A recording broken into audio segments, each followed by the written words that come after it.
We can do the recycling and we can control the chemical use at the same time. There isn't a conflict between REACH and recycling.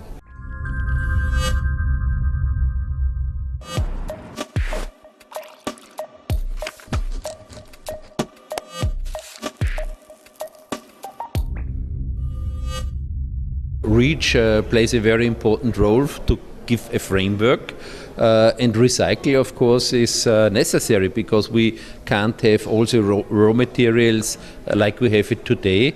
So how can we do both in a very efficient, transparent way, and in a way that incentives giving us a chance to reach our targets as soon as possible? I think there are two next steps. One is to get back to moving forward with the waste package as it is. The Commission should just get on with it rather than delaying further.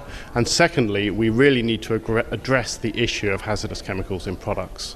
REACH isn't fully doing this. This needs to be addressed more and more strongly, and we need to make sure that hazardous chemicals are not being authorised. We have the potential to recycle very, very large volumes of material that have already been used and are in service at the moment, but will eventually come to end of life. We need to address how that can be recycled in a practical way, complying with REACH, but acknowledging that it may contain substances that are now either being assessed by or are on the list of harmful substances. But we need to ensure that we do not consign that material to either incineration or landfill and lose it forever. There are complications for especially the small enterprises to how to meet the requirements, how to make a dossier, how to apply for an authorization, how to make a socioeconomic assessment, how to make a chemical safety report.